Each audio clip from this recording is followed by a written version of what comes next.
Good afternoon, everybody. This is Christelle Delberg, Director General of EuroCommerce, the European Association for Retail and Wholesale. I'm very pleased to host this afternoon a distinguished panel of experts to discuss territorial supply constraints. Territorial supply constraints are practices imposed by brand suppliers when dealing with buyers and with the aim and the effect of segmenting the market and maintaining significant wholesale price differences across countries. In practice, territorial supply constraints mean that retailers and wholesalers are not able to choose the countries where to source the products and benefit from the single market. They must always source products in the countries where they operate their stores. They cannot parallel import, or they cannot distribute goods across their networks from one country to another one. Territorial supply constraints are not justified by EU or national rules and standards, customer preferences, or the need to adapt to national circumstances like climate. They restrict consumer choice. They maintain artificially high prices. They often restrict the retailer's access to the supplier's full range of products. At the same time, however, manufacturers are able to source ingredients across the single market or even on global markets, and they are increasingly moving online to sell their whole range of products to consumers directly. Consumers, on the other hand, are also able to compare prices across borders, increasingly with e-commerce, and this is resulting in significant lost sales in some countries. Back in November 2020, a Commission study showed the diverse nature of territorial supply constraints in the fast-moving consumer goods segment and estimated these to cost at least 14 billion euros per year. So this is a very significant impact. The panel discussion today will aim to unveil some of the practices linked to territorial supply constraints, the various forms they may take, their impact on consumers, and what policymakers can do about these. So this afternoon, we will hear from Marc Angel, who's an MEP from the SND party from Luxembourg, Monique Goyens, hello Marc, Monique Goyens, Director General from BEUC, the European Consumers Association, Jan Moleman, Director at the Benelux, Henrikian van Oostrom from Ahold Delhaize, Sabine Schnabel from Spar Austria, Philippe Chauve from DG Competition, and Giacomo Mattino from DG Grow. So I suggest that without any further ado, we start the discussion. We will start with a presentation by Marc Angel and Monique, for them to spell out their views before we move more into a panel discussion with our other speakers. Marc, you have the floor. Thank you very much, Christelle, and good afternoon to everyone. For me, it's a pleasure as a member of the European Parliament to come together with stakeholders who work on the terrain, as we say, representatives from retailers and wholesalers and from all different countries. This is very interesting for me, and of course the experts of consumer representatives and also the Commission experts here. So I'm really excited to learn a lot this afternoon. And I was asked to talk a bit about why the single market is so important for politically and economically, but also what my work in the IMCO and ECON committee has to deal with territorial supply constraints, and then give a bit of a view what can happen next. So we all know that the single market is so important because it's this huge domestic market with 448 million people, and they are stimulating trade and competition. We know that the single market accounts for 56 million jobs in Europe, 70% of small and medium-sized enterprises, exports of goods, and compared to a scenario in which EU member states would trade under WTO rules, the economic benefits of the single market amounts to 8 to 9% increase of GDP for the European Union. We could also look at it the other way. What would happen if we wouldn't have the single market? There would be a tremendous amount of red tape that would increase terribly. You could imagine 100,000 national standards popping up. There would be much more technical barriers. There would be a 10% loss of intra-EU trade, 500% drop in cross-border investments, 3.6 million jobs would disappear, and also €500 net loss for each and every EU citizen. So it's really important that we continue working on completing the single market, because we know this could create 7.5 million new jobs until 2030, and it would boost the overall EU GDP by, I think, at least 5%. But we should not only look at the single market to be an economic tool, but when we talk about the future of the EU single market, there's, I think, only one direction we can follow, namely we must deepen, we must complete the single market. But to make it clear, it does matter how we do that. The way we do it is I think very important.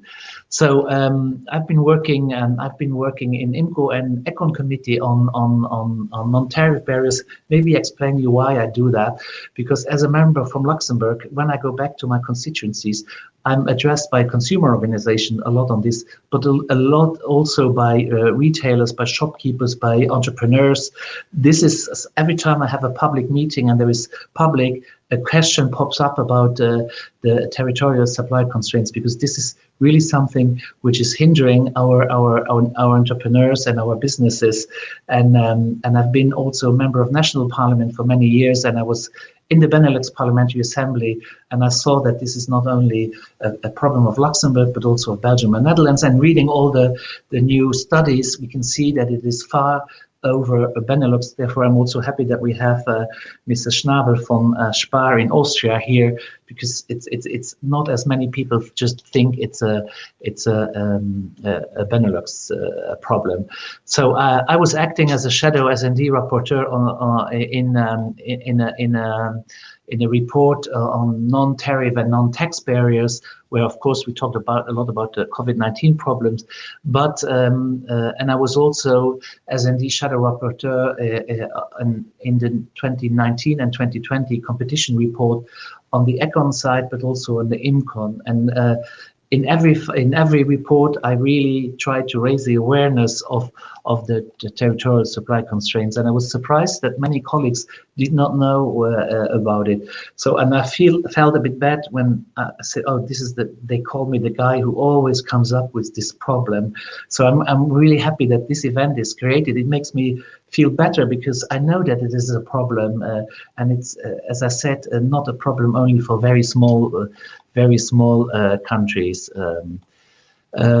I also raised I said I raised awareness in these reports, but also when we had hearings, and we have regular exchanges with the commissioners in our committees, and of course when Commissioner Breton and Commissioner Vestager is there, and when I get speaking time, I always raise this problem.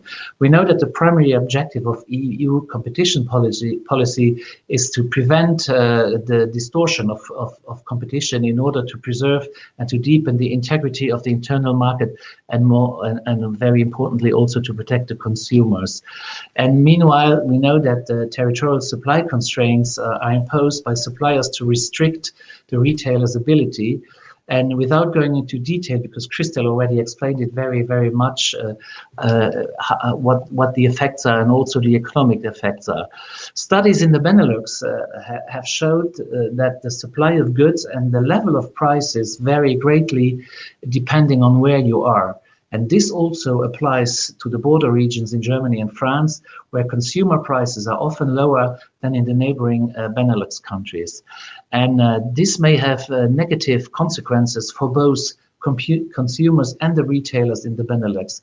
And in some cases, even consumers pay more than in the neighboring countries The product range, as we know, is reduced, and businesses are therefore also becoming very less competitive.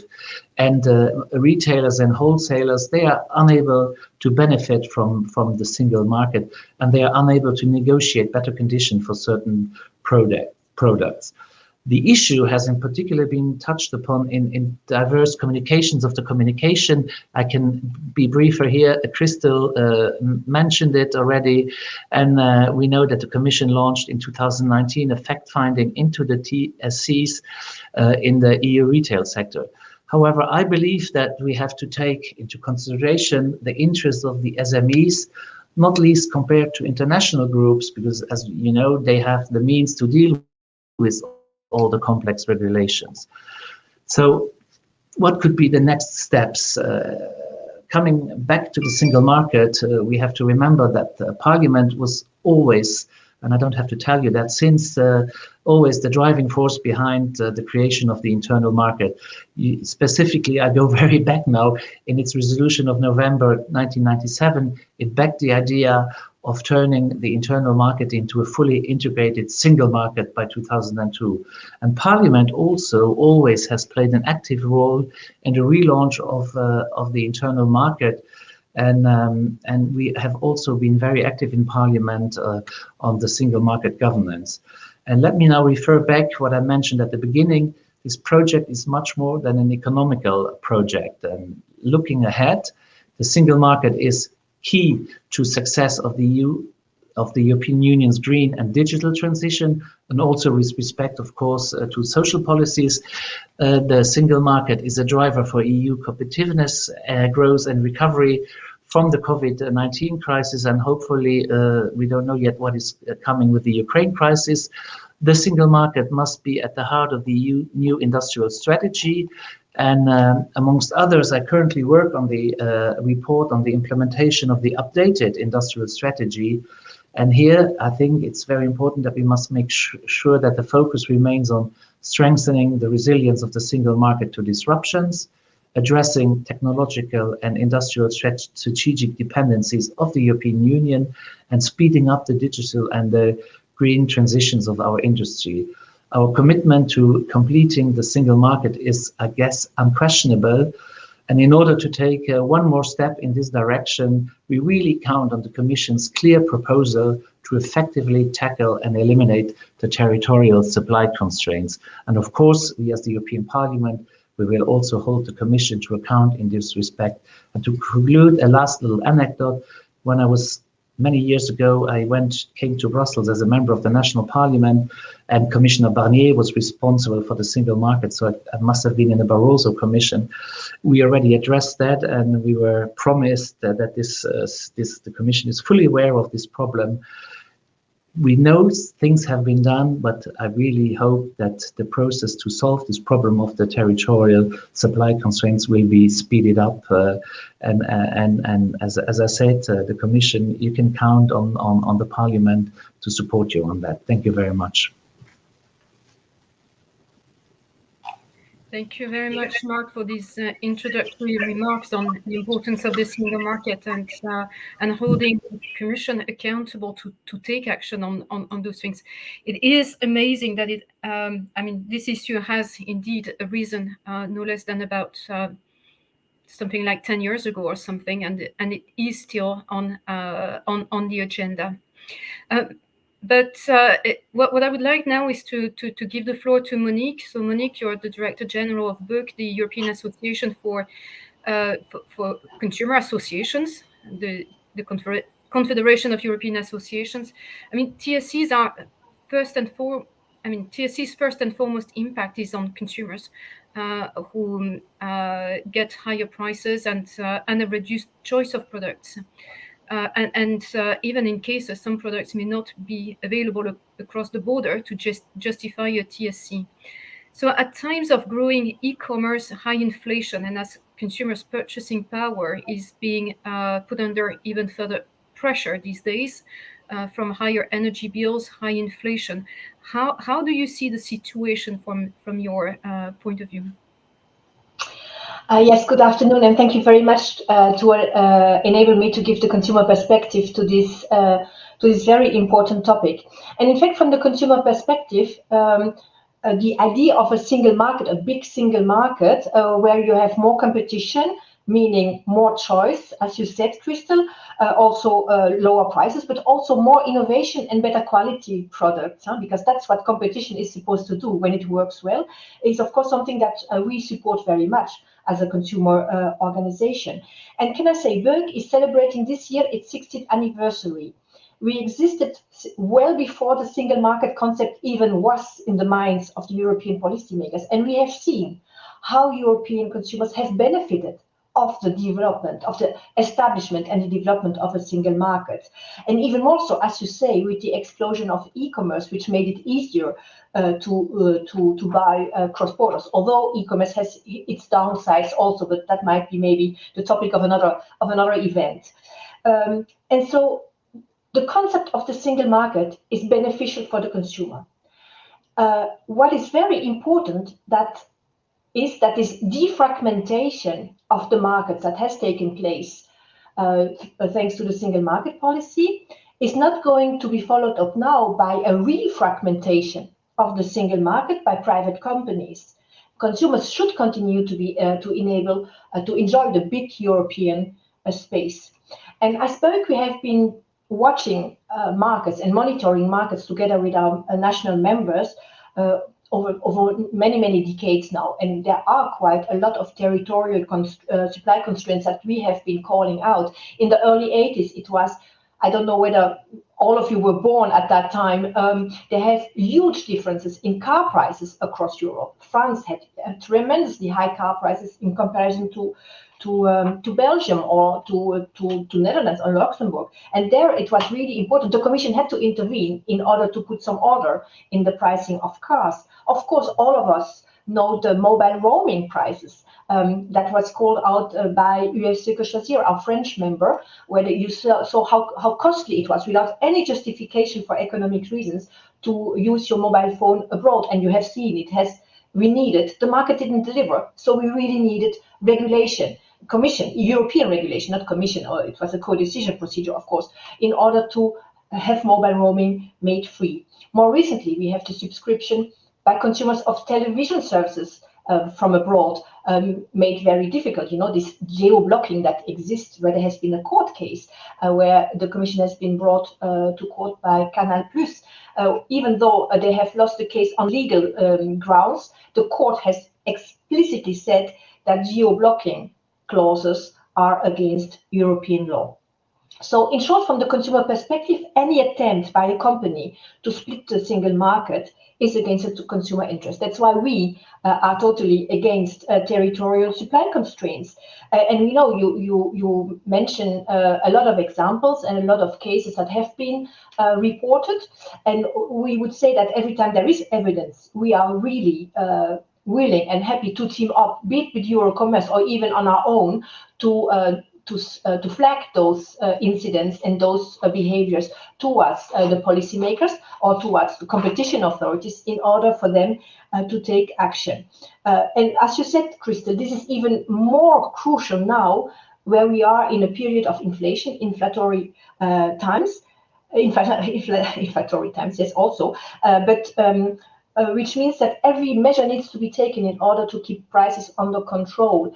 And many households will fall into poverty due to the energy prices. So that means that, of course, there is no luxury in trying to get rid of all prices that are artificially high just because there has been a discriminatory practice.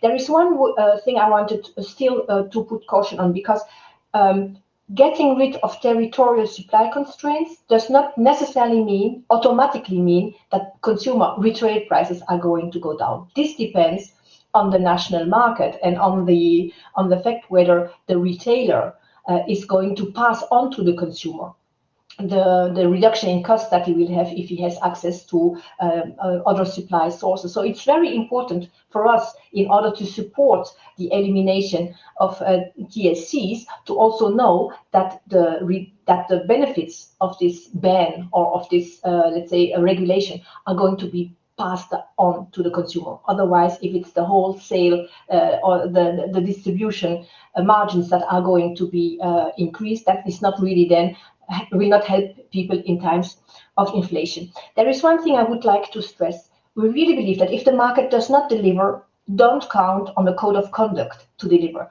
What we have seen is that code of conducts most of the time don't work. If they would work, we would know by now.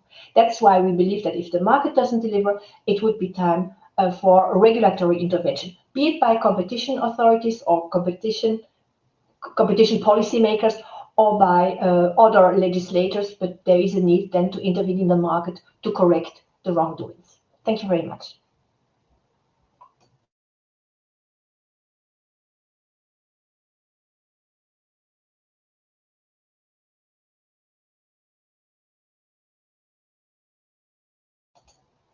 We don't hear you. Sorry, forgot to unmute again. We should know by now. But thank you very much, Monique, for these introductory remarks on the importance of territorial supply constraints and the need to keep prices under control at times of high inflation and consumer purchasing power under pressure. But also your message on the pass on to consumers, the pass on of the benefits to consumers is a very important message for our sector. Retailers and wholesalers operate in a highly competitive environment, and competition is the mechanism that basically makes this pass on happen. Now that we've heard from Mark and from Monique, what I would like to suggest is that we call on our panelists. And if I can ask Jan Mollema, so Jan, you're director at the Benelux, and you have the Benelux Secretariat has pioneered research into territorial supply restrictions over the past quite a few years, in fact. And at the Benelux, you have also brought together policymakers from the regions, from Luxembourg, Belgium, Netherlands, to discuss territorial supply restrictions, what's the impact, how the market is affected, what should be done about it. So please share what are your findings in the Benelux region. Yes, thank you, Christelle, and thank you first of all for organizing this important event. And very nice to see Marc Angel, who has been controlling the functioning of the Benelux very thoroughly in his time at the Benelux Parliament. And you know, government organizations only function as good as their parliamentary control is. So good to see you again here. And Monique, thanks for reminding of us what has an impact and what may not have an impact. A few words, or maybe to start with something else. We have a very technical title, TSCs. I quite often hear from people who work in the Benelux even, or who come to the Benelux, what is this TSC? I think we can stop talking about TSCs and talk about purchasing power. We've heard it, I think, 3 times. We talk about product availability. This is what we're talking about. And we're talking about difficult challenges in difficult times. But we have quite some research backlying, and we have proposals on the table to go forward, we believe. A short history. In 2016, the Benelux issued a report in the light of evidence-based policy making on the potential of the Benelux retail market for 2025. This was not obvious. We were actually quite surprised to see that if we connect these markets in a proper way, we would land being the third market on the European continent, and since Brexit of the European Union, and that straight away takes away the issue that is often being raised, that this is a small country issue. The Benelux market is a big retail market and is suffering from this, and is being let's say divided by the current situation. So we went on and we made a questionnaire for the companies that came by and basically put forward the issue, and got quite some substantial response confirming the assumptions that the territorial supply constraints do hamper from cross-border trade, do hamper putting actually products into supermarkets. I think Mark referred to it. It's quite striking if you can only buy certain products in the Luxembourg shops at prices higher than or for the retailer higher than for the consumer in next door markets like Germany and France. There you know something is not working in the internal market. Now, here we are, 30 years of internal markets, 60 years of BEUC. Congratulations, Monique, for that. There's still some work to do, and the parallels have been mentioned with other big projects. Often it is a combination of competition law that has something on the radar, detects certain malpractices. I think recently we have seen a big case which concerned the Benelux market that made that very clear. But the one-by-one solution that DG Competition can give does not solve the whole problem. So it needs to be a combination of, on one hand, proper competition law, and the other hand, proper internal markets legislation. And here we are. Last year, the Benelux countries, still being very concerned with the situation, wrote a letter to the European Commissioner, highlighting that the report now was almost a year old. I think this event is also in that light. It's time to actually take action. We as Benelux countries really believe in the European dimension of this. If we manage to find a European solution, then this will be to the benefit of all, and you can build upon the findings we did in our research. And I am sure that if we do that properly, this can be taken a step forward. Thank you very much.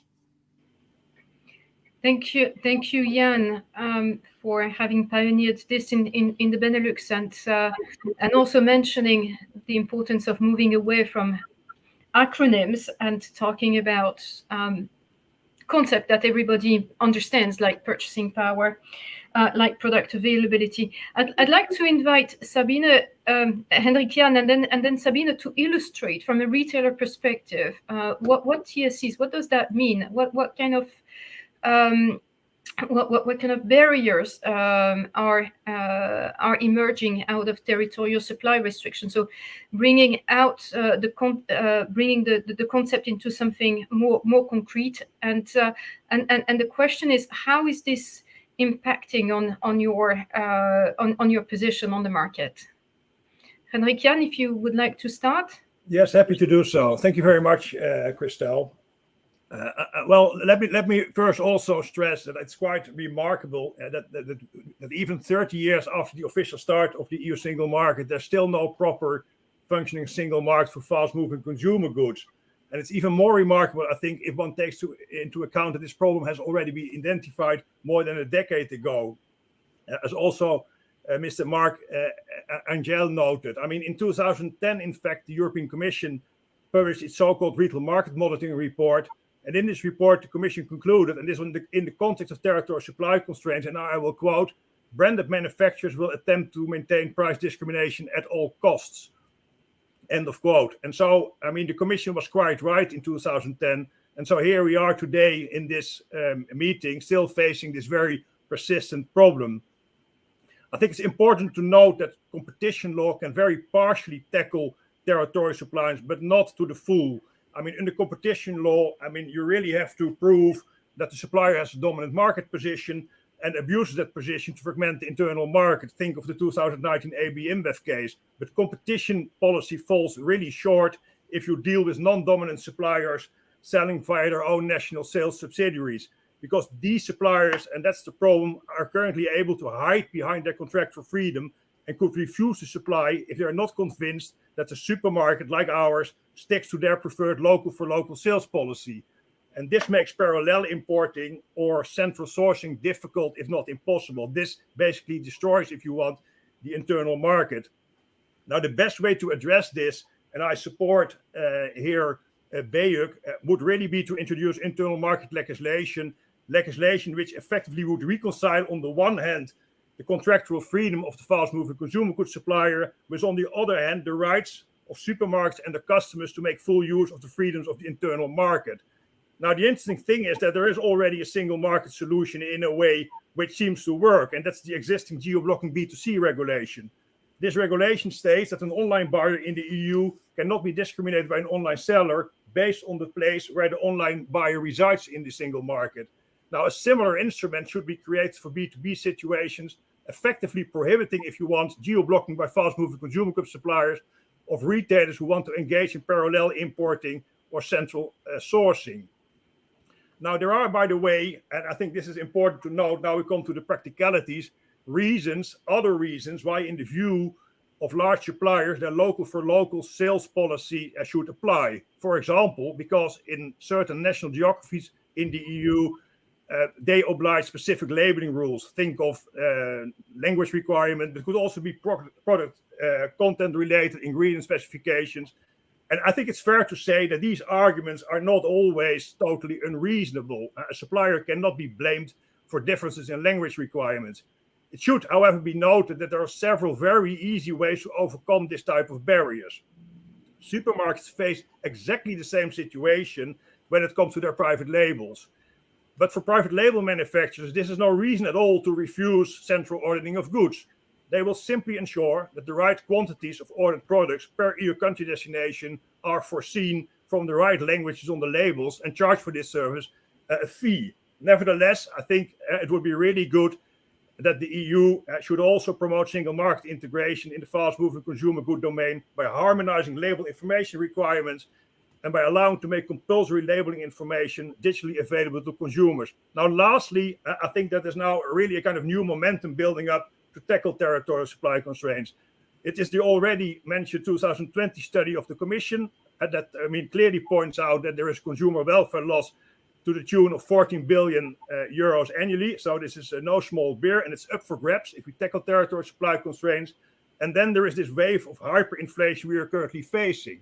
So ending the divide the single market and rule game, which we are facing of some suppliers, will undoubtedly lead to lower prices at the checkout of supermarkets. And I would think that in these dark times, that would be extremely welcome news for EU citizens. Thank you. Thank you, Hendrik-Jan. And I'd like to give the floor immediately to Sabine. Sabine, you represent Spar Austria. Spar Austria is present in 5 European countries, if I'm not mistaken. And I think you have some practical examples to share with the audience as well. Yes, first of all, thank you for having me. And I'm really happy that we are here today in such a high-level forum with this topic of territorial supply constraints, where we have been working on for many years now. So I'm really happy that we have this awareness now, not even in this forum, but in general. And I think we've heard a lot about what the issue of TEC is all about. So I prepared a short presentation. I will show you. Do you see that? Yeah, exactly. So I think I don't need to go into more detail what the problem is and what's at stake. I think maybe one more aspect that hasn't been highlighted that much. I mean, of course, it's about prices and the consumer welfare that comes from lower prices, but it's also about product range and consumer choice. So I also brought you an example of that it's not always possible for a retailer to provide the full product range in all the countries because of territorial supply constraints. So the price is one issue, and the other one is the product range and the consumer choice. So retailers are not able to provide the best prices and the best product range in all the countries due to those constraints. Yeah, that would be possible if we would have a true single market in the B2B sector. I think we've heard a lot about what TSCs are and what the problem is and what actually the situation is. So I think we could be really happy that this commission is picking up the issue a lot. I mean, we have Philip Schoff here in the call as well. There has been a lot of enforcement ongoing, which is actually very much welcomed by us and by other companies and the retail sector in general. But I think Hendrik-Jan stressed it already.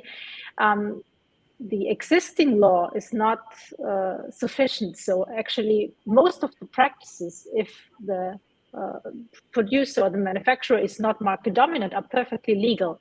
So it really comes short at some point. So it's something that really needs to be taken care of at some point. But this is maybe something for a different discussion. What I brought you are selected examples. So because this is maybe something that is something you could only get from a retail perspective. And we at Spar Austria, we did a whole lot of those exercises. So actually what we did together with the purchasing department is to collect examples of territorial supply constraints.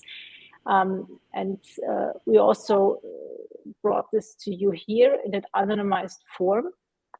And this is a very nice one, I think. So you see here, it's an international detergent manufacturer, and the purchasing department in Austria requested the Austrian department of this manufacturer to get detergent that's normally sold only in Austria, and they wanted to sell it in Slovenia.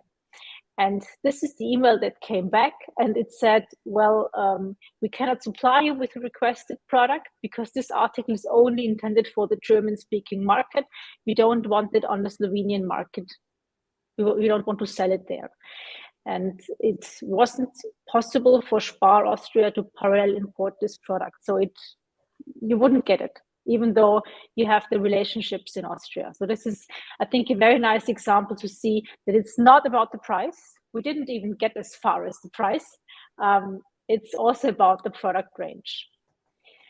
Then we have an example from a candy manufacturer, and the purchasing department asked the German subsidiary of this manufacturer if it's possible to get an offer to be delivered in Austria. And it was said, well, we're really sorry, but we cannot offer you anything. You need to deal with our Austrian subsidiary. The same is here in the cosmetics department. So it's not only a food issue, it's also a non-food or near-food issue, that you don't even get an offer if you ask for an offer in a country we're not even active in. And I also, these are the examples I brought, and I also want to tell you something I don't have on the charts. I will end that now. Yes. Maybe what's interesting, what was said before, that those TSC issues, they apply to smaller countries mostly. Well, that might be the case, but it's not, there's no pattern in terms of price. So what we did as an example, Spar Austria is active in 5 countries, and we looked at the top 20 products that are available in all the countries, and we compared the prices, the purchasing prices. And it was really stunning, actually. There's no pattern. So even though you might feel that Austria is the most expensive country in terms of purchasing, that's not always the case. Sometimes it's Hungary, sometimes it's Croatia, sometimes it's Slovenia. So there is no pattern as to the most expensive country. So that's maybe also interesting for this round to see. And we only know it for the top 20 products, because it's really hard to find products that are totally comparable in terms of packaging, in terms of the codes. So I think the problem is much wider. Thank you, Sabine. And indeed, the research also undertaken in the Benelux goes in the same direction, and even beyond the fast-moving consumer goods segments. But at least in that segment is where, for the time being, the research has been the most compelling. I'd like to invite you, Philippe Chauve. You are the head of unit in the Antitrust Food Task Force in Antitrust Unit for Foods and FMCG in DG Competition. Sorry about that. You've led and you are still undertaking or leading enforcement activity on territorial supply restrictions. Henrik-Jan has mentioned the AB InBev case. There is one public investigation into the practices of Mondelez. Could you please share your experience of with territorial supply restrictions or constraints, and how competition enforcement can help address the issue? Yes, good afternoon, everyone. Clearly, there are practices by manufacturers to to separate or segment national markets, and the prices of the same product may be very different in different markets. Now, in a number of situations, this is due to the intention of the manufacturer to try to price discriminate and have as high prices as possible in all the markets concerned. In some other situations, it may be due to completely normal market situations, like the manufacturer may be introducing a product in another market, and then when it introduces, maybe it may be at a lower price than in the other markets, precisely because it's the beginning, and when you launch a product, you may, as a supplier, try to attract consumers by providing a good bargain, and then afterwards gradually increase the price. So there are situations where it's normal that prices are different.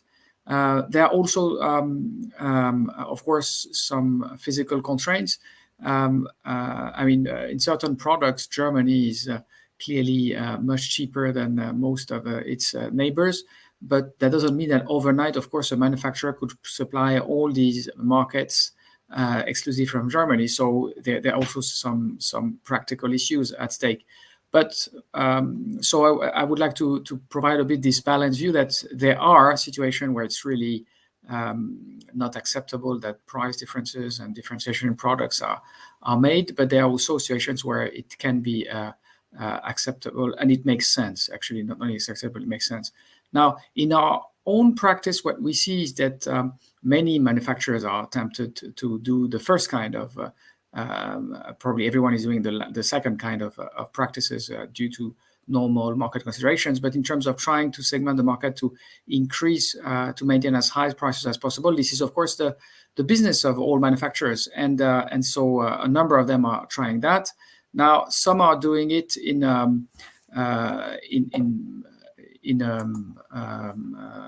very simple way by simply pricing differently, but then maybe raising the price in the markets where the prices are lower to the lower to the higher level or closer to the level of the market where it's higher, and that reduces the scope for trade. But others do it with many different other tricks, and that includes changing the packaging, having a different volumes, different grams, not having the languages that authorize all these barriers to actually make it costly, because then, first of all, even if it's exactly the same product, but they are not the same languages, you need some stickering. But also, secondly, if the products are very different in terms of size, or at least to some extent different in terms of size, then it's difficult for consumers to compare. And these are unilateral practices. Under competition law, such unilateral practices are caught only if the operator is dominant. So that's what we've done in AB InBev. We may have other situations in ongoing investigations. But for the other practices that are carried out by operators that are large but not dominant, then competition law cannot do anything. What it can do, if it's the practices are then alternative, may be subject to agreements. So agreements on destinations, some tying of products that are available in one market to those who are available elsewhere, so that the others that are available elsewhere will not be provided. The ones which are available only in one market will not be provided, so that the buyer is obliged to purchase those also that can be purchased elsewhere. There are also ways to give payments to stop parallel trade. So there are many ways to do agreements, and in these cases, then we can enforce Article 101. But to really cut a long story short, the bottom line is, if there are agreements, we can tackle them under competition law. If there are unilateral practices, we can only tackle them if they are done by a dominant operator. And in those two situations, we're determined to continue to enforce competition law, and we have one officially known investigation, but we're also looking at other situations. And for the rest, then I understand everyone is calling for some regulation. in considering some regulation, I would caution against trying to regulate across the board. If there is really a need for regulation, and my colleague from DG Grow will maybe be able to comment on it, but I would like to recall what I said at the beginning is it's not that in each and every situation where there are price differences that there should be an intervention to align the prices or the products. I hope with this I answered your question, Christelle. Thank you very much, Philippe, and thank you everybody for your introductory remarks. I'd like to move on to some of the questions that were raised by the audience before this panel. And the first one that I have is is one that I would like to raise with Jan Mollema and Hendrik Jan and Sabine. So how in practice have your markets experienced territorial supply constraints and their impact on wholesale prices? So if you get more into the practical aspects of it. Maybe Jan, you'd like to comment on all the outcomes of those researchers that you've undertaken in the bid for Benelux. I will say a few words, but I think it's a bit closer to what the retailers in the room have experienced or experience every day. I mean, what we basically did, as I said before, is that we got the complaint and we started to with our questionnaire asking simple questions like, do you have experience or do you face these in your negotiations, TSCs? And what is the potential impact on this? And of course, if the market is not functioning the way it should with an internal market, that has impact on prices. The exact impact we did not measure. I think there the Commission research has been quite thorough. Thank you. Thank you, Hendrik Jan. Well, I mean, there are differences in prices for identical goods between markets, but then I mean the difficulty is, I mean, how to arbitrage on that. If the supplier says, well, hang on, I mean, you have to stick to our preferred local for local sales policy. So I mean, source local for local sales. I mean, and this is, I think, the whole debate. Sabine? Well, you asked for the practical impacts. I mean, I referred before to the exercise that we did. So we looked at the top 20 FMCG products that are available in all the countries, like, you know, the big brands and the big products that everybody has. And only for these 20 products, the differences, let's say the savings in purchasing would have been over 13 million euro. Only for the 5 Spar countries. So not even Germany, it's not included because Spar is not active in Germany. So it's only Austria, Hungary, Slovenia, Croatia, and Italy.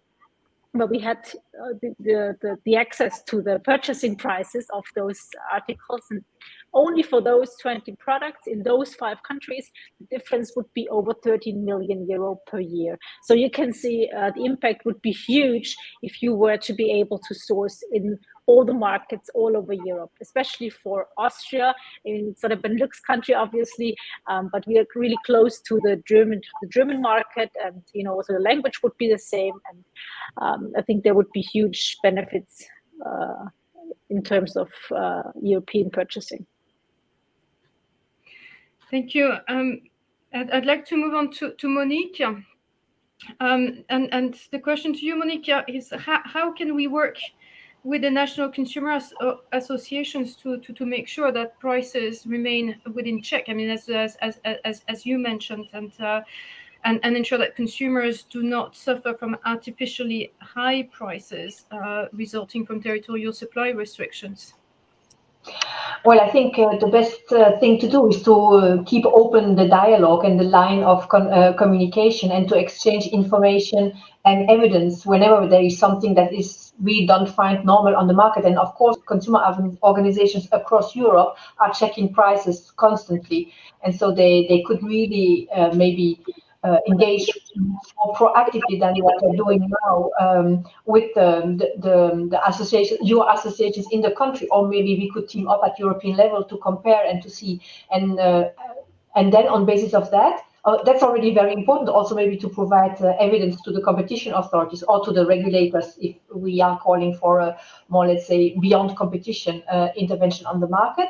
And at the same time, we can also team up in order to raise awareness about with consumers that there is a possibility for them to go cross-border and that they need to test also the markets in that context. And if there is a constraint, that they could also team up and make a complaint saying this is not normal from the consumer perspective neither in my country, that my retailers don't have access to those type of goods that are available at another price, or just those goods are not available at all, at no price at all in my country. So there is a huge amount of things that we can do in order to raise awareness and to make that really a topic for policymakers and for regulators. Thank you, Monique. So raising awareness, keep on talking about it is very important, and thank you for your support. Also looking forward to the 30th anniversary of the single market. Needs to remain top of mind for everybody, and the single market that works for consumers. I'd like to have a question to Philippe, which is in relation to the current revision of the vertical block exemption regulation. So it's the VBER, a very difficult acronym for the non-specialist, but it set the framework for the competition rules applicable to a supplier-distributor relationship. What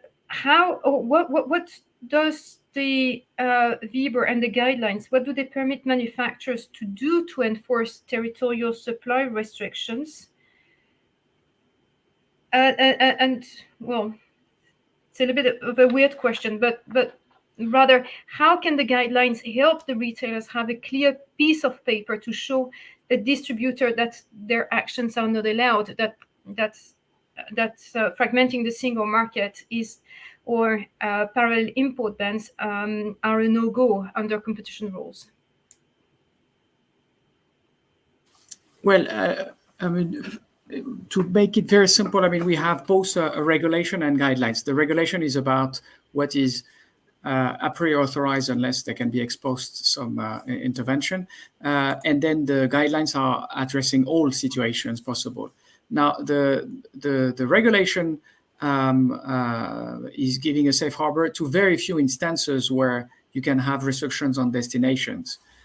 This is essentially restrictions on active sales in exclusive distribution areas, which is something very rare in this sector. I mean, most products are not distributed on the basis of exclusive distribution systems for FMCG products. So it's not very relevant for this audience. It can be more relevant in some maybe other sectors where there are the exclusive distribution systems. So what is relevant is more the how should I say, the vertical guidelines, and you have a whole section which is discussing restrictions on destinations of sales, and it's in particular paragraph 189 of the guidelines, which is giving the whole list of what has been found in the past as a restriction that could not be accepted. So, for example, typically that the buyer cannot be required to systematically request the supplier's prior approval, or the reduction or refusal of bonuses because of destinations being not the ones that the supplier approves. A termination of supply simply because of sales in certain destinations. So you have a whole list. I mean, you have more than 12 items, so I won't go through all these items. Some of them come also from our own recent practice, like limiting the languages or payments to stop sales. But you have in this paragraph really a very illustrative list. It's not exhaustive, but it's an illustrative list of the types of practices that are not authorized. and that you can use in all discussion. I mean, your members can use in any discussion. Thank you, Philippe. So an important guidance upcoming from the Commission in terms of what is acceptable practice and what is not acceptable practice, and that's very important to keep on raising awareness about the framework, the applicable framework. I would like to move on to Mark and Monique with a follow-up question. So in your mind, what should be done to address the territorial supply constraints, and under which legal, political, economic angle to this? So it's really addressing the policy framework. Thank you for the question. Is it okay? Do you hear me? Yes. Thank you for the question. Before coming to the legal and political angle, there is also a communication angle, I think, which is very important, which we could tackle, and I think we should build on the momentum that the study of the Commission gave us. This is a wonderful starting point, and not put this study into a drawer, but continue raising awareness like we do it today, but also everywhere, wherever he is, all the actors present today should keep up this momentum, and we should really make that the territorial supply constraints can become like a flagship initiative to boost the retail ecosystem. That would be from the communication angle. And from the other angle, more political and legal one, well, the vertical block exemption regulation, the revision, this is on the way, it's done. We cannot talk about that anymore. But I think on the other hand, we could also go beyond competition law, and because competition law covers only really the dominant abuses, and we know that there are suppliers which are not dominant but who still abuse the system, and they are not caught by competition law. And in Belgium, they have national measures, or also in France. In Belgium, it's the economic dependency framework, and in France, it's the relative dominance framework.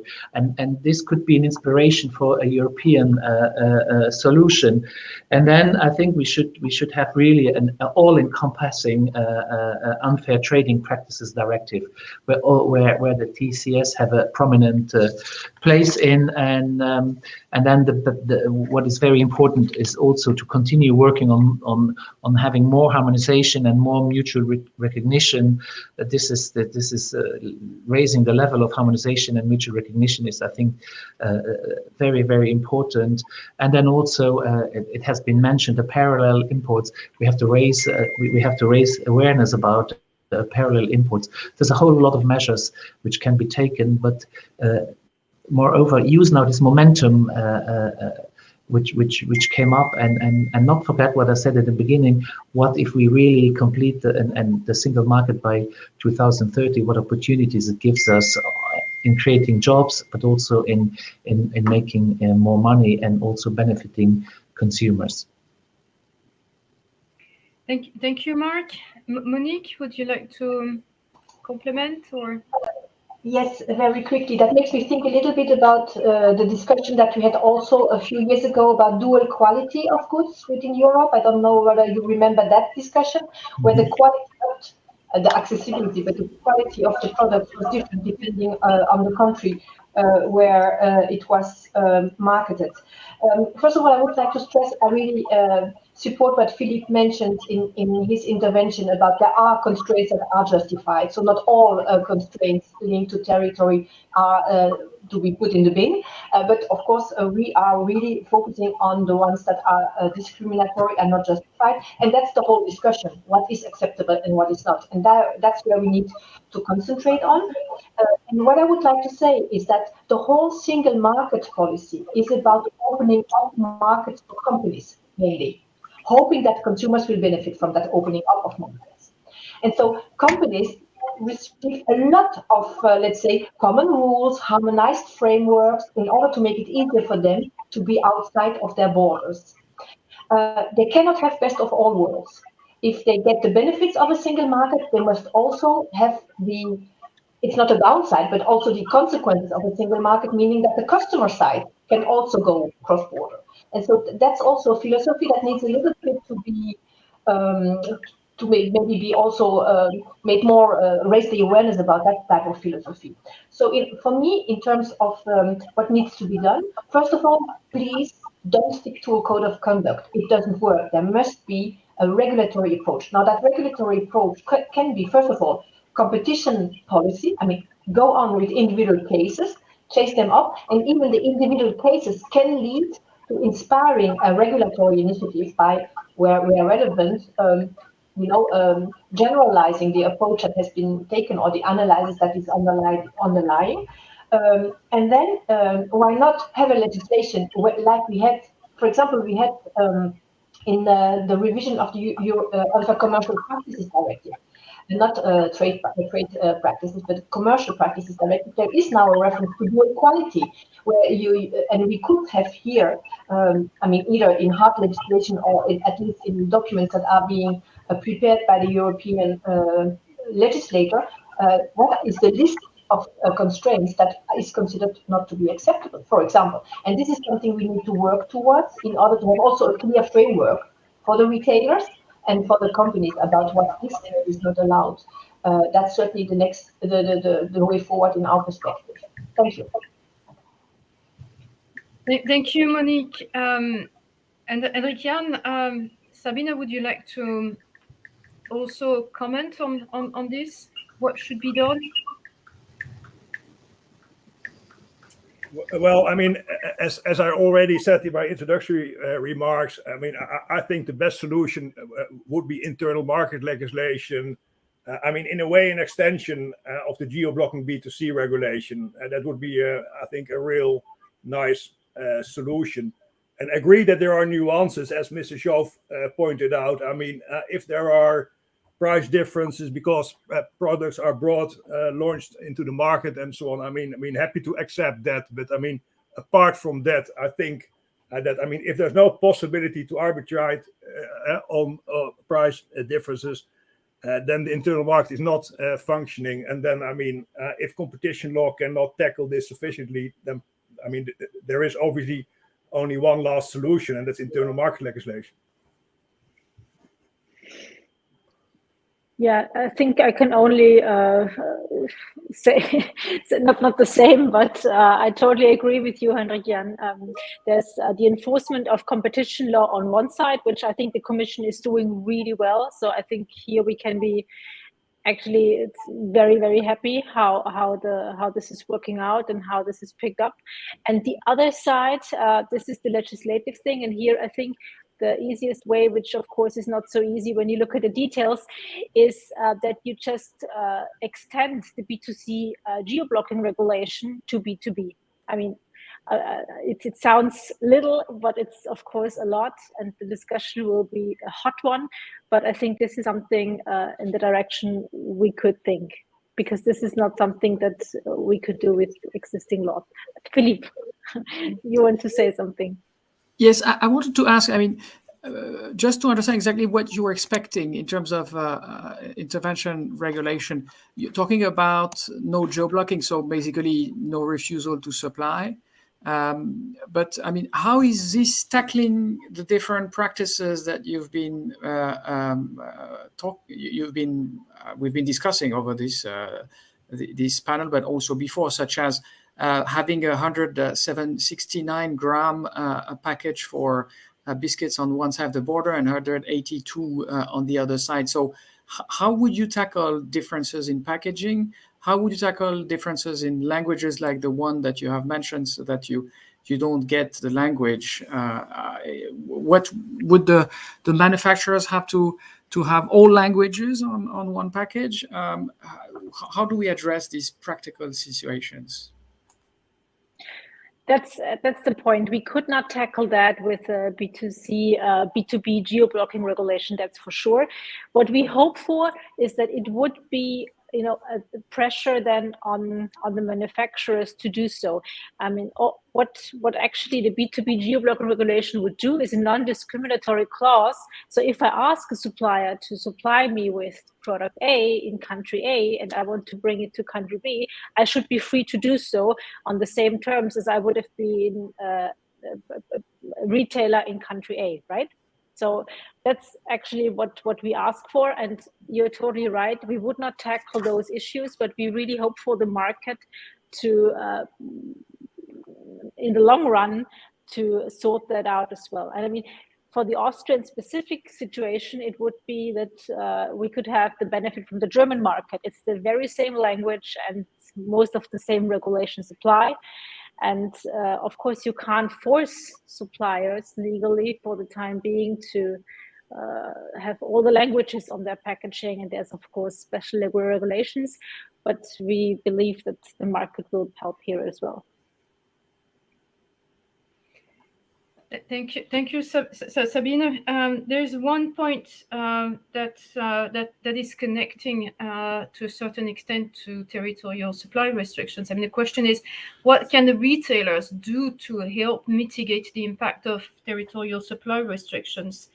And in connection to that, a number of retailers have sought to establish synergies via retail alliances to help offset some of the barriers. How do you see the situation? To what extent can those retail alliances help offset some of the barriers linked to territorial supply restrictions? If I can ask Henrik Jan and Sabine. No, happy to answer that question. Now, I mean, for a start, I mean, TSCs, if you want, deprive retailers, I mean, of the possibility to leverage on their group sourcing skill. So as far as Austria is in 5 markets, in the EU, we are in 6 markets. So economically, I mean, the optimal solution would be to say, well, hang on, this is our annual volume. On this basis, we would like to negotiate. This is not possible due to the territorial supply constraints, due to this local for local sales policy, where suppliers say, well, but hang on, I mean, ideally, you source locally for your local sales. So this is to our disadvantage, and it's also to the disadvantage, I think, in the end, of consumers. Now, I mean, alliances up to a point could mitigate this negative effect, because, I mean, what will happen is that retailers then join an alliance, pool their individual sourcing volume at the supplier, and on the basis of this aggregated volume, they will start a negotiation. For example, I mean, we will do extra promotions, and then you will pay us a fee for that. In the end, this will be probably a discount on the initial invoice. So their alliances, in a way, are helpful to mitigate, let's say, the negative effects of the territorial supply constraints. Obviously, under the condition, I mean, that those benefits are then passed on to the consumer, so that there are indeed better prices, or there is a better, if you want, shopping experience. The money is used to offer new channels and this type of things, which in a way make life of the consumer, one would in general say, enhances the welfare of the consumer. So that there is indeed this link. I mean, there is a kind of mitigating effect, I think, of alliances on the negative effects of territorial supply constraints. Thank you, Henrik Jan. Sabine, would you like to complement? I can't really say much on this issue because Spar is not part of a retail alliance, so I'm not competent to say anything here. And what I can tell you is that, of course, what one tries to mitigate via, parallel import as long as it's possible, but it's only, it's not really helping a lot because it's only temporary, and then you have the known restrictions with, limiting supply and anything. So there's not much you can do as a retailer from the Spar perspective. I think, Philip, you would like to bring the geo-competition perspective here. Yes, I mean, we see quite some potential with international alliances to address the issue of territorial supply constraints. I mean, of course, not the type of alliances that just do on-top agreements, because these ones, they're not really discussing the full price. They're not discussing the procurement. But the alliances that and there are already some of them that actually procure, to be precise, that negotiate procurement terms, including most of the price components, on behalf of their members for several markets. These ones, whatever their approach, whether they have some gradual convergence or they compare directly prices, if they effectively negotiate the full price, or actually most of it, because it's never exactly the full price, but most of it, then they have pretty good opportunities to actually discuss the differences for the same product and actually narrow down these differences. This is really the internal market in working, really delivering comparisons between prices and ultimately narrowing down the differences between the prices between markets. But again, I insist, this is the potential that can be driven, that can be materializing in alliances that negotiate the price, not the ones that just do on-top agreements. Thank you, Philippe. So alliances can help offset some of the impact of territorial supply restrictions, but within certain limits. Then we have a question on labeling requirements and to what extent they make cross-border imports more difficult. I think, Jan, that was one of the findings of the Benelux survey. Yeah, before going into that, I tried to raise my finger digitally. That's not so easy, I realize. I'd like to point out one other thing, which we also found in our questionnaire at the time. Bigger retail alliances, cross-border, may be part of a solution, but we also found that, especially the smaller, the micro companies, they represent, I think, what we can call the top of the iceberg effect in this research. An important part of what is not being found, basically. I mean, we see big numbers being mentioned of 14 billion on the European scale. In our research, we noticed that there was a real fear factor of actually answering. There was a lot of requests for to be anonymous while answering this research, and I think that we need to bear that in mind, and it probably underlines of what Monique has been saying. That's all players on the markets, like often also consumers, are more benefited by clear rules rather than the guidelines. Then on packaging requirements, of course, that makes that's another tool in the system. We talk about prices, we talk about availability. I think it was in the AB InBev case that it was in the end the situation that also by packaging tools, certain products were not possible to put back on the home market, basically. So it's yet another example of where the power of the manufacturing side is being used to, in the end, fragment the market. And I think it's to be taken very seriously. I see Monique raise her hand in the meantime. Thank you. Do you allow me to react, Christelle? Of course. It's not really a reaction, but a complementary comment that I wanted to make to packaging or labeling requirements, because I hear this very often. On the other hand, I also see a lot of creativity in the labeling that is being done for the moment in retail shops. On the other hand, there is a lot going on for the moment at European level about digital labeling.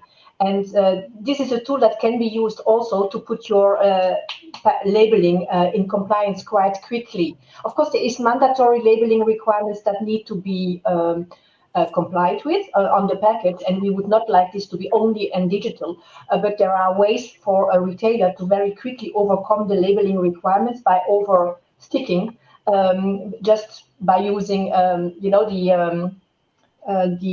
language of their own country. So I think we should also, if companies want to be future-proof, they push for digital labeling to be the default option in many cases now towards European policymakers, but then they should also use that possibility in order to defragment the market when it is about labeling language requirements. So I think there are tools to address this that can be overcome and that can even, cover. I mean, are compensated by the difference in prices that can be obtained because you go and get your supply from across the border. Thank you. That's very good. We're having the conversation going. I'll give you the floor, Sabine, and then we will give the floor to Giacomo for his perspective from a DG Group perspective. We still haven't heard from him. Sabine? I just wanted to add that the stickering, that's actually happening. So there are cases where it really makes sense to, do parallel imports and sticker it. That's not the limitation if the price difference is large enough, or if it really makes sense to sell the product if the demand is so high. However, it's a cost thing, and it's also something, of course, that comes on top. And but the major problem is not the labeling, because this you can overcome with creativity, and if the costs are not too high, the major problem is to really get the products in a sustainable way, because most of the time it's not possible to do it in a longer period of time to parallel import from another country, because then it's limited and it's restricted. Thank you, Sabine. Thank you to all. Giacomo, you're the head of unit in DG Grow, responsible inter alia for the retail ecosystem. So you have other ecosystems to take care of. Your DG Grow sponsored the study on territorial supply restrictions 2 years ago. So I think you've heard the panel discussion. So what are your key conclusions from this panel discussion? And can you say something about, is this going to give you some sort of inspiration? Thank you very much, Christelle, and good afternoon. Good afternoon to the panelists and also to the audience. Yes, I feel a bit the pressure now that everybody's turning to me to give you a sort of, magic solution to all this very, very interesting discussion. But first of all, Christelle, thank you very much for recalling that, in fact, indeed, the service, well, at that time I was not yet dealing with those issues, but the study that was carried out in 2020 and that has been mentioned by several speakers has basically come to the conclusion that the territorial supply constraints are an issue, and they have an impact on consumer prices. And it's very important to address them. I also understand from what I heard that in particular from the perspective of the Benelux Union and the forthcoming Luxembourg presidency of the European Union, this will be a very important political element or political objective to be addressed. And I heard also, and it is absolutely true, that while probably in the smaller countries you can feel more than in larger ones this issue of territorial supply constraints, it's not, by all means, is not an issue that is limited to small countries. Maybe, by the way, let me share with you also a very recent experience. By not more than 2-3 weeks ago, we were contacted, my service was contacted by a Finnish online retailer who tried to source non-food products from manufacturers in other member states, so other than Finland, and discovered that he was forced to use his Finnish distributor, which had much higher prices for the same product. For example, for that product in particular, the retail price in Germany was significantly, or is significantly, lower than the price charged by the Finnish distributor. So definitely this is an issue. Now, to complete a bit the background, because maybe before actually coming to some conclusions, let me also recall that immediately after the study, my colleagues in the service tried also to put the main actors around the table and to identify a hopefully jointly way forward. And this was unfortunately, and this is why also I want to underline this element. This was not really very, very successful. So we are now considering, what is the way forward, and this is the object of our discussion. Now, let me go straight, because I like to be quite, quite direct in this respect. Do we really, beyond what the excellent work and all what is being doing by DG Competition for other practices in which are not dominant, what can we do? Shall we regulate or not? And I've heard from at least some of the speakers that this shall be the way forward. I must say very frankly that right now, this is not, I would say, the definitive conclusions we are coming to. And by the way, for the reasons that are also well been expressed, not only by my colleague Philippe Chaud, but also by some of the speakers. For example, Hendrik Jan referred to some of the challenges, the labeling, the packaging. We are also very, I would say, attentive to the fact, and this has also been mentioned by some of the speakers, maybe very quickly, but in our opinion, it's an important factor that the digital dimension, being it on the front of online sales, and we know that after the COVID, in particular, or during the COVID, online sales have been brought to a new dimension, and will not come back to the situation before. But also when it comes to digital use of, for example, tools that would allow, among others, labeling or other tools. So all these elements are factors that have to be accounted if we intervene, or if we want to intervene also from, with legislative measures, without forgetting that if we intervene with legislative measures, shall be legislative measures that are equally applicable and take into account all the different needs across all the European Union. So, and precisely I would say the debate and the elements that very objectively came out of the discussion, I think are such that bring us, as of now, not to conclude definitely that the legislative solution will be the most appropriate one. So we are still reflecting. I was very interested also to note, and even if I don't want to make a definitive conclusion on that, but certainly I heard very clearly, for example, from Monique, that a code of conduct by experience do not work. But I've heard equally that we have to work a lot on the communication angle, that we can explore even further a number of interesting avenues of actions. For example, alliances avenues, which within certain boundaries have been mentioned as well.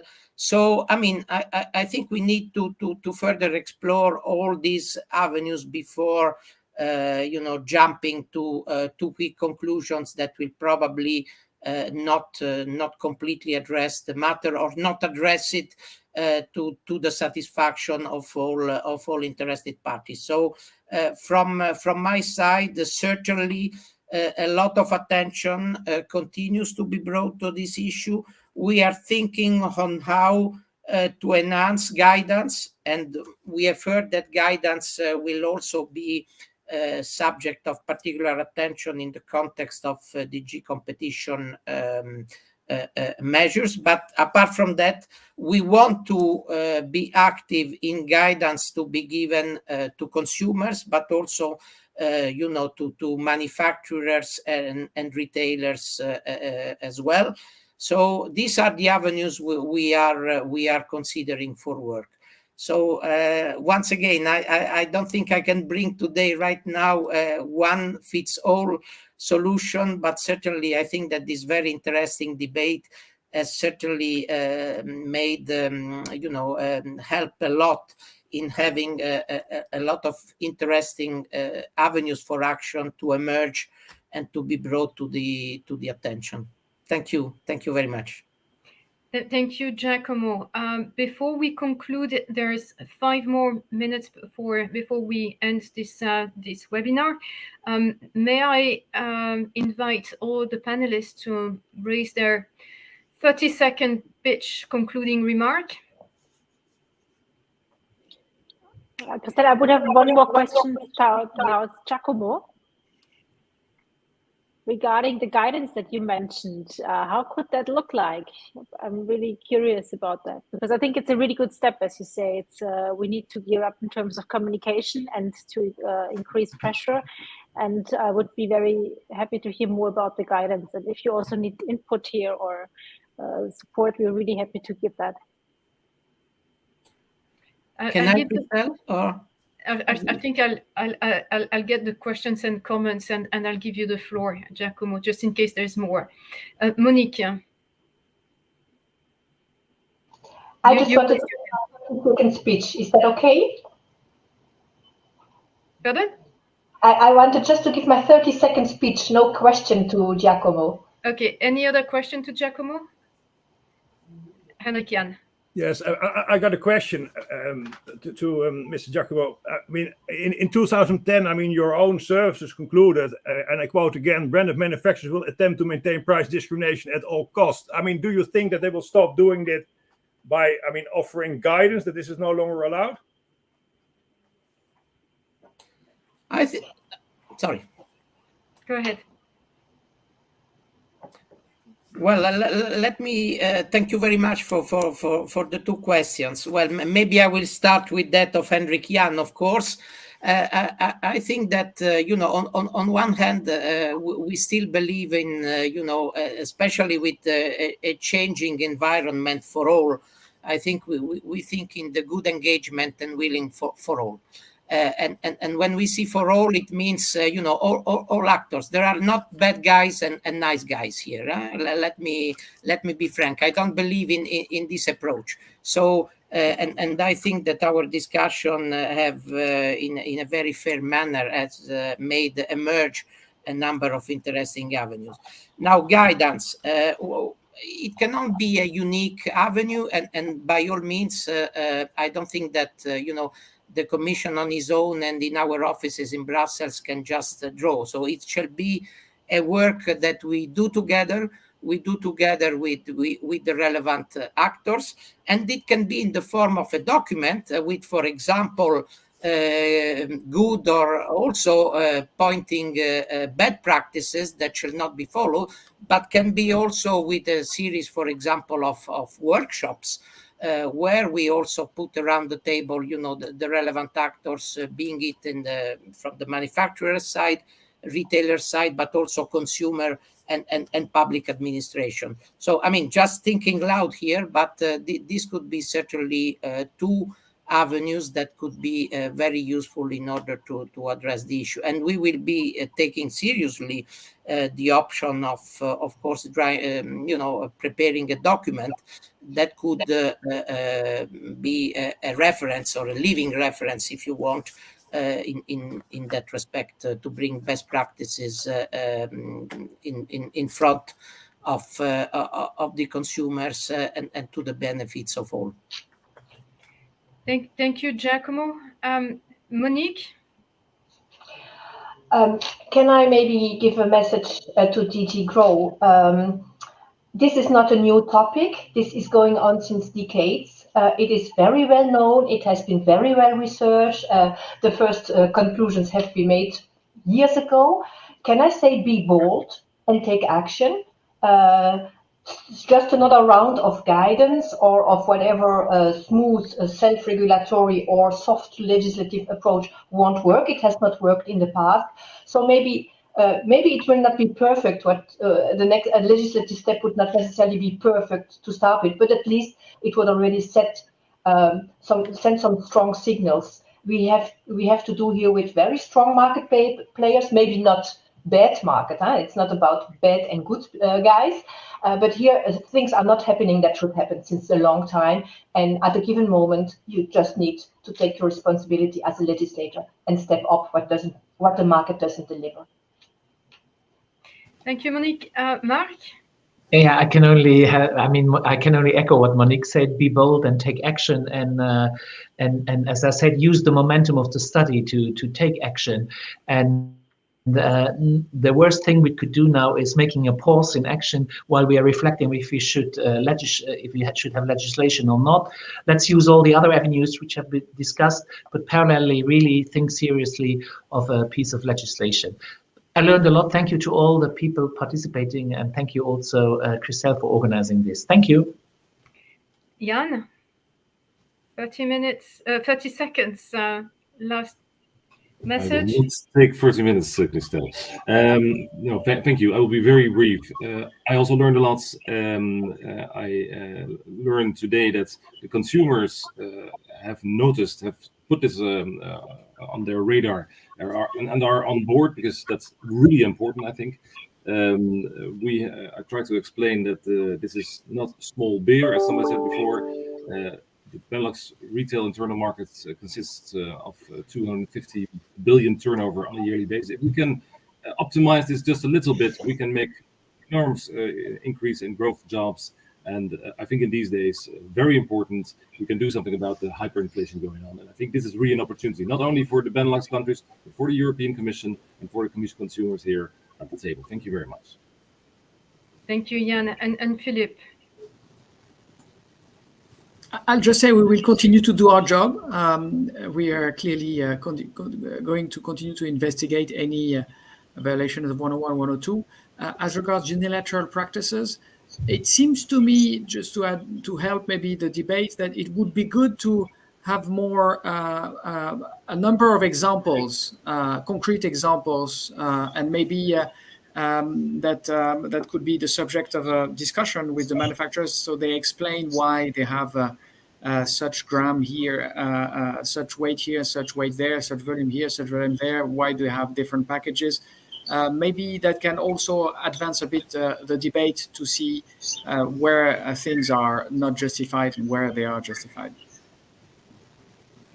Thank you. Sabine and Henrik Jan? Last minute thanks, message. Christelle. Thanks, Christelle, for organizing this discussion. I think it's really important to raise awareness and to keep the discussion going. Of course, we would, as a company, be for legislation. So I can stress what Monique was saying, so be bold. But of course, we understand it's a very complex issue, and we are willing to go down more than one avenue, so you say. So it's all about communication, raising awareness, supporting what DG Comp is doing, and also, supporting what DG Grow will hopefully do. So thank you. Henrik Jan? Well, let me first thank Mr. Martineau for his clear response. I mean, I think it's really time to bite the bullet here. I mean, there's a lot of evidence that this is a widespread problem, which is costing consumers a lot of money. And I think the question now is really whether there is sufficient political will to legislate. And in the end, this is a simple question. I mean, are politicians at EU level, to serve the interests of the few or the many? Is this about allowing few suppliers to keep on imposing territorial supply constraints, very much to the detriment to retailers and consumers? Or are politicians going to ensure that the internal market functions and that, we get more competitive prices for this type of products? And I'm still slightly hopeful that we will get a solution. Thank you. Thank you, everyone, for your participation in this very interesting panel discussion on territorial supply constraints. So these are restrictions to the single market that create that aim at segmenting the single market, lead to higher prices, reduce the available choice to consumers. And a commission study estimated the cost to be 14 billion euros. We had a very interesting panel discussion about what it is and how to go about it, awareness raising, the need for enforcement, continuing with enforcement, possibility to look at guidance, the possible need for legislation. So what was important from the discussion, very rich discussion today, what was important is the need to continue the conversation and do something about it, and take action. Thank you very much for being part in this discussion this afternoon, and we will continue the discussion on the Policy Talks channel. Thank you. Thank you very much to all. Thank you. Bye-bye. Thank you very much.